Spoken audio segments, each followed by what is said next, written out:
oportunidade de estar aqui com os irmãos. Quero, primeiramente, tributar a Deus toda a honra, toda a glória e todo o louvor. Quero também louvar a Deus pela vida dos pastores, pastor Charles Silva, pastora Claudinéia, pastor Elzi, pastor Antônio, todos que estão aqui hoje aqui para poder ouvir a palavra do Senhor. Já peço ao Espírito Santo que me ajude, estou tremendo, mas peço que o Espírito Santo venha me ajudar.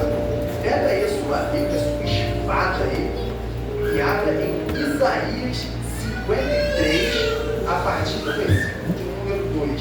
Isaías 53, a partir do versículo de número 2. E quando você está procurando aí, achando aí na sua Bíblia, eu convido os irmãos a embarcar uma jornada.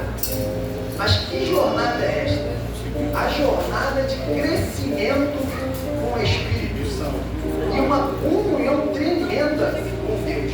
Então eu convido a vocês a embarcar nessa jornada. E aonde essa jornada vai nos levar? Ao oceano do Espírito. Então eu convido a igreja a pegar o seu remo e entrar dentro do barco. Vai ser forte, acredito eu, entregando aquilo que o Espírito quer. Amém? E como toda navegação, existe águas rasas, águas médias e águas profundas. E vamos iniciar nas rasas. E as rasas significa início, começo. É onde a gente vai formar a nossa estrutura, a nossa base. E a base começa em Isaías 53, versículo de número 2, dizendo: porque foi subindo como renovo perante ele, e como raiz dura, terra seca, não tinha aparecer nenhuma formosura, e olhando nós para ele, nenhuma beleza vemos. Para que o desejamos? Amém. Só até aqui, podemos acessar. Aqui está o início de tudo. Ao olhar as Escrituras, ver a palavra de Deus, nós conseguimos ver nítido o que está escrito. Aqui está uma descrição de alguém. Só que uma descrição direcionada, apontada, mais ou menos assim. Pegam este dedão aqui e aponta, dizendo: não tem beleza, não tem formosura, não tem nada que pudesse agradar aos olhos. Este dedão aqui está apontado, nada mais, nada menos, para Jesus, grandão da Galileia. Esse Jesus que estamos glorificando aqui hoje é apontado no Antigo Testamento como alguém que não tinha beleza, não tinha formosura, não tinha nada que pudesse agradar os olhos. Só que a palavra vai dizer: pode não ter boa aparência, mas sobre ele estava o castigo que nos traz a paz, e pelas suas pisaduras nossas feridas foram saradas, e o teu sangue purifica de todo o pecado. E o que eu entendo aqui que o Senhor nos ensina é que não vive de aparência, não vivemos com aparência, nós vivemos com aquilo que carregamos aqui dentro. Nenhuma casa fica de pé por conta da aparência. Casa fica de pé por onde ela está alicerçada, onde ela está firmada, porque a aparência faz cair, e o que está dentro é o que sustenta. Deus me ensina aqui tremendo, porque nós devemos viver daquilo que carregamos dentro, não daquilo que carregamos do lado de fora. E Jesus mostra, independente do que apontavam para ele, Jesus sabia o que ele carregava dentro dele.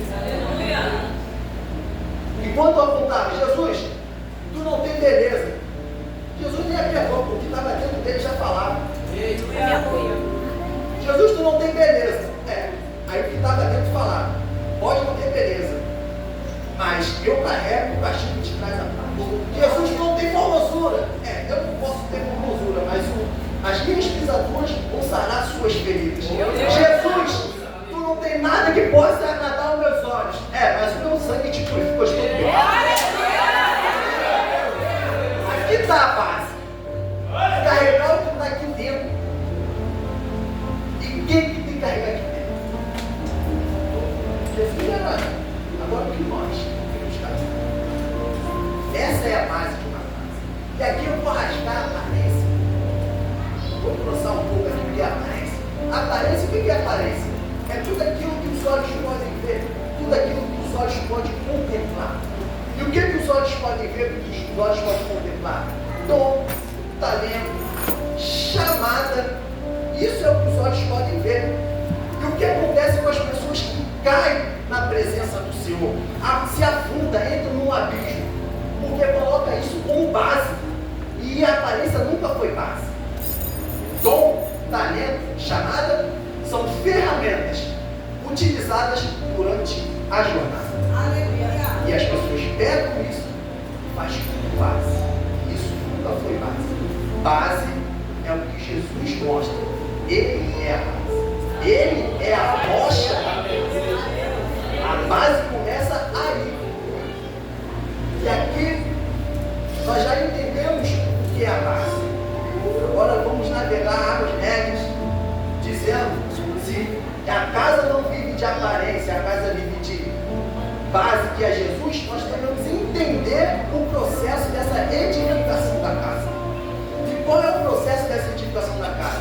Bem, antes eu pensava assim, edificação da casa é pegar a palavra e ficar no altar e pronto, estou firmado na rocha. Quem dera se fosse assim, mas vou dizer algo que eu passei foi na pele, aprendi no dia a dia. A Bíblia fala, ficar na rocha, mas não fala como é o processo. Ela só dá o norte, é ali. Agora, o mistério, os ensinamentos, é decorrer do processo. E aí eu aprendi que Jesus primeiro fala, edificar a casa na rocha. Só que a rocha, edificar a casa na rocha, eu descobri na pele, que é um dos últimos níveis. Guilherme, como assim? Chegar à edificação da casa na rocha é um dos últimos níveis. Existem portas e portas, caminhos e caminhos abaixo para você passar antes de chegar na edificação da rocha. E qual é deles? Antes de você chegar na rocha, existe um outro caminho abaixo, que é assim. Jesus fala assim, aquele que ouve a minha palavra e a pratica é semelhante ao homem prudente que edificou sua casa na rocha. Então ele está falando sobre a palavra. E agora o que é a palavra? O que é a palavra aqui? A palavra aqui é a verdade. Então calma aí. Então antes de eu edificar minha casa na rocha, eu tenho que trilhar o caminho da verdade. Então já descobrimos um outro nível abaixo. Só que eu ando no caminho da verdade de qualquer jeito? Quem é a verdade? Então se eu ando com Jesus, que é a verdade, eu ando de qualquer jeito?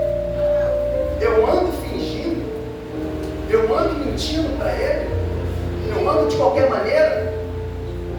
Tem que haver o quê? Sinceridade. Por que sinceridade tem que haver sinceridade? Porque o Senhor, Ele sonda e esquadrinha os nossos corações.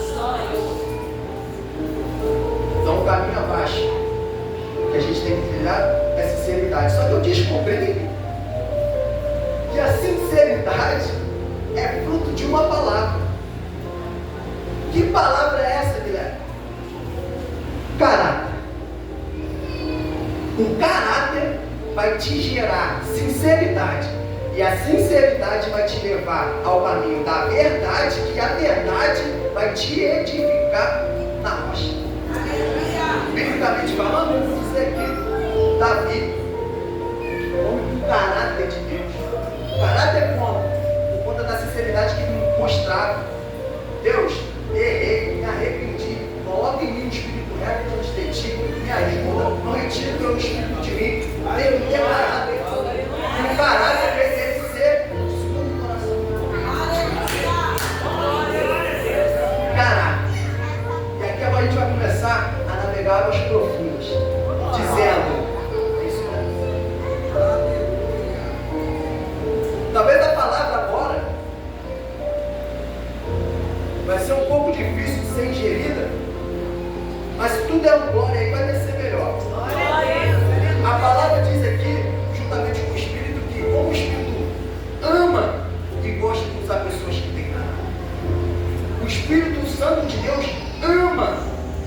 gosta de usar pessoas que têm caráter.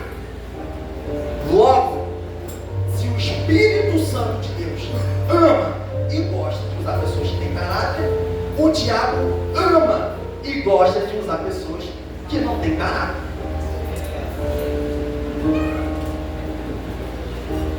E a falta de caráter está fazendo pessoas ser boca de Satanás aqui na terra, carruagem até do capeta na face desta terra, por conta da falta de caráter.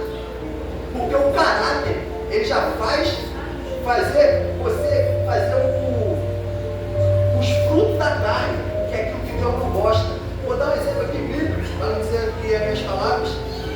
Saul não tinha caráter. Só que é um dos níveis muito perigosos quando a pessoa não tem caráter. Por quê? Quando a pessoa não tem caráter, o inimigo não precisa possuí-la. Não precisa estar dentro. Por quê? O caráter já está fazendo a obra já da carne, já está inclinada. E aí Saul não tinha caráter. Ele começou a fazer desagradar a Deus. Né? Deus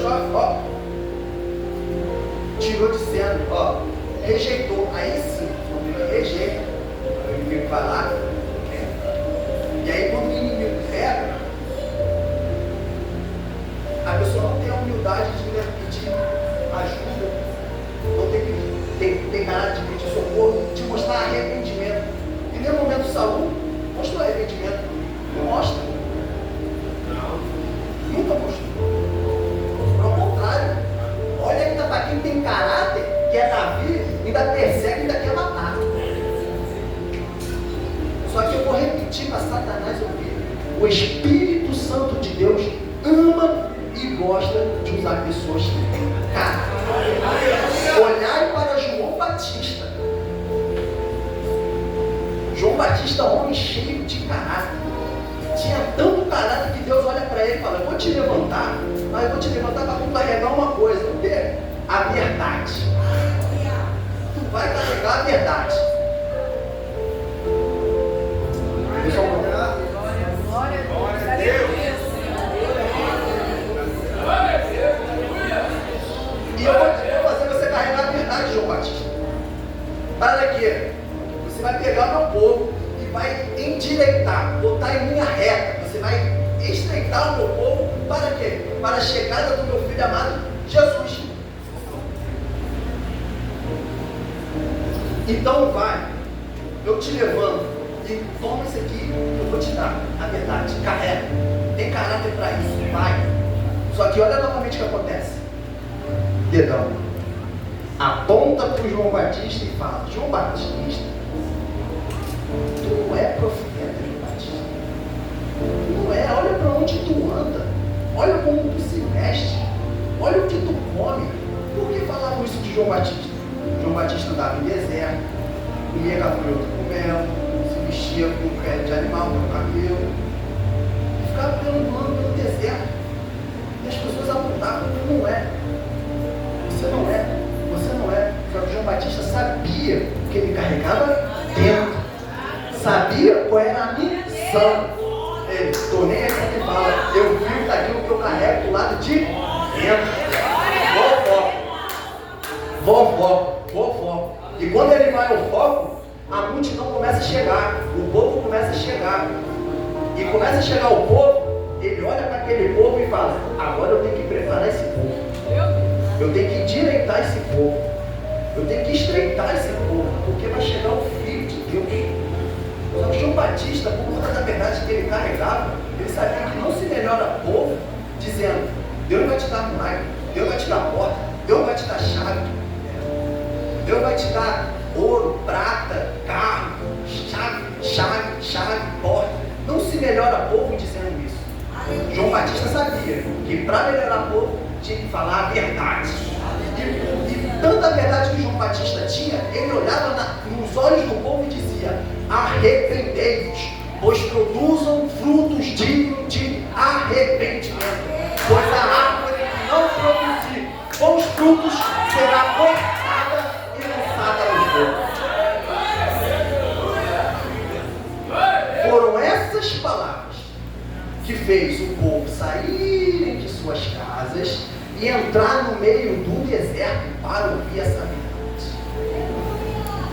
E aqui eu convido a vocês, como estamos em águas profundas, a largar o remo agora, colocar uma máscara de mergulho, porque agora vamos mergulhar naquilo que Deus está pedindo. Vamos mergulhar em você. E eu digo a vocês, por conta da verdade, o povo se direitou. Eu digo aqui para a igreja, quantas pessoas deixam de pregar a verdade, deixam de falar aquilo que Deus manda por conta da aparência, negociam o caráter, negociam aquilo do azeite que Deus dá por conta de um like, uma visualização, ou até mesmo de uma igreja cheia, negociam o caráter, negociam a verdade. Exemplo disso, hoje estamos num culto de crescimento, comunhão com Deus. A igreja está aqui ainda tem verdadeiros, mas essa igreja aqui ela vai estar lotada. É crescimento espiritual, é comunhão com Deus. Agora, se o pastor é um dos que negociam o caráter, ele fazia uma campanha de chave, de porta, revelava a CPF a ele, ia ser tanta gente que ia entrar nessa porta, tanta gente que ia ter fila para entrar. As pessoas iam pegar senha para tentar arranjar um lugar para sentar. Essa igreja era para estar lotada nesse aleluia. Só que as pessoas fazem o quê? Negociam a verdade, porque não querem assim. Aos olhares tem pouco, mas tem os verdadeiros. Aleluia! E as pessoas então abrem a boca para dizer, eu tentei pregar a verdade, só que ninguém quis me ouvir, então eu preguei o que eles queriam ouvir. Desde quando Deus levanta profeta para falar o que o povo quer ouvir? Deus não levanta profeta para falar o que o povo quer ouvir. Deus levanta profeta para falar o que o povo precisa ouvir. Querendo ou não, vai ouvir a verdade. E eu pergunto a vocês estão dispostos a carregar essa verdade? Vocês estão dispostos a crescer espiritualmente? Vocês estão dispostos mesmo a carregar essa verdade, ter uma comunhão com Deus? Então tem que carregar a verdade. Vocês estão dispostos mesmo a carregar a verdade? Vocês estão mesmo? Então agora, como o Espírito Santo fez comigo, por conta da verdade que vocês querem carregar, vocês serão odiados, vocês serão perseguidos, vão querer te matar por conta da verdade. E aí, quer carregar ainda a verdade? Tu quer crescer mesmo no espiritual? Tu quer ter comunhão com Deus? Tem que carregar a verdade. Se você está disposto mesmo a carregar essa verdade, olha o que a Bíblia vai nos mostrar. Talvez sejamos como os discípulos, por conta da verdade que eles carregavam. Um foi crucificado de cabeça para baixo, o outro jogado em caldeira quente, o outro apedrejado, o outro cortou a cabeça, perdeu sua cabeça. Tudo isso por conta da verdade. Eu pergunto novamente, está disposto a carregar a verdade? Está disposto a dar sua vida por conta da verdade? Tu quer crescer mesmo espiritualmente? Tu quer ter comunhão com Deus? Então carrega a verdade. Estamos mergulhando. E essa é a pergunta que o Espírito Santo faz no meio do mergulho. E aí? Quer carregar a verdade? Mas Guilherme,